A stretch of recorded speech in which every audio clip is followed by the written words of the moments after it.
he managed the game really well. By that I mean we needed him, we had to have him scoring early. They were making shots. We made some defensive mistakes, talked about it in a timeout. You know, we did it against Golden State the other day, we just made stuff up. You know, we've had enough practice now where we can stick to our rules, and if those rules don't work, yeah, we can make an adjustment. And we started getting stops. They went to some blitzes, double teams. He became a willing passer. You know, defensively early, thought they really attacked him. He responded to that. His defense, you know, from halfway through the first quarter on was really good. And then just, you get 11 rebounds out of your point guard is just awesome. You know, so just a complete game from him tonight. We had talked about after the last game, the third quarter, and it seemed like that was the total switch tonight. What adjustments did you make? It looked like there were a couple of different things you were doing defensively, and how did you feel like that played out? Oh, there were no basketball adjustments. It was a halftime routine adjustment. That's all. That's all. You know, they called the first time out, I think for the first time in Lakers history. The other team called the first time out in the third quarter. Yeah, had a nice all right with the group, yeah, we did it, you know, so. Maybe that's the blueprint, just the coaches, you know, just changing the routine a little bit.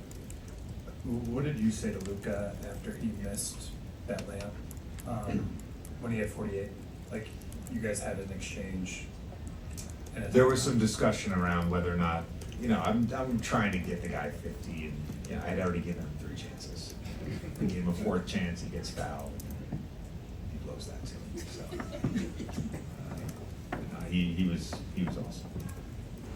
So what about after the free throw? The last free throws before he subbed out. What did you say to him after that? No, that's what I told him. I said, okay. you got 4 now. Because in the timeout, we were talking, and I said, I've given you 3 chances. You know, you passed up a layup. Gabe had a wide open 3. You know, love good to great. We don't need to go good to great to great to great. Like, just take the shot, you know, so.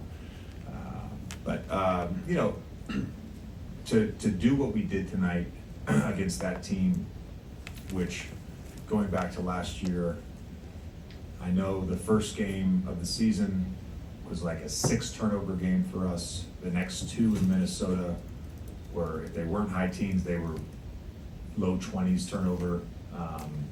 You know, turnovers hurt us in the series last year.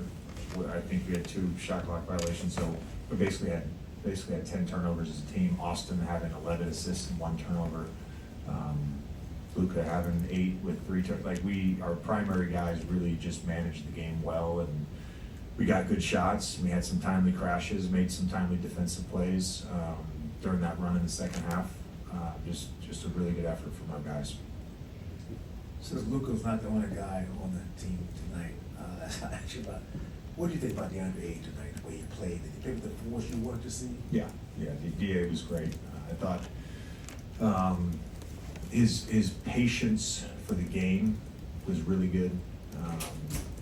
By that, you know, Luka getting it going early, Yep. being the beneficiary of DA's screening at times. Get into halftime, I thought DA was playing really well. You look up, he's got 3 shots, you know, and really just kind of let the offense come to him throughout that second half, and then defensively he was really good as well. You want to let Luka run you out of here? I'm happy to leave. I'm happy to No. leave.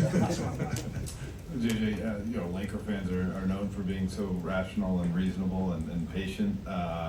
Did you feel any of the angst since the opening night loss? And you told us pregame it was a very detailed approach of the last couple of days. Was that in any way feeling what maybe Laker Nation was feeling? No, you know, I've great respect for fan bases that care. I've already been warned by the NBA. Not allowed to use cuss words in here, but you know, I like fan bases that give up. You know, they care, and so I appreciate it. Got the chance to play in Philly.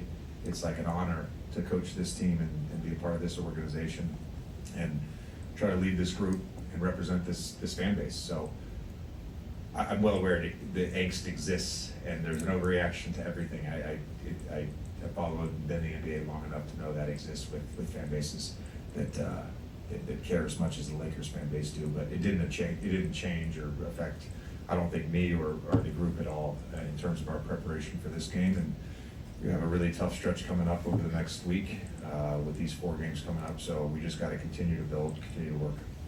Thank you, guys.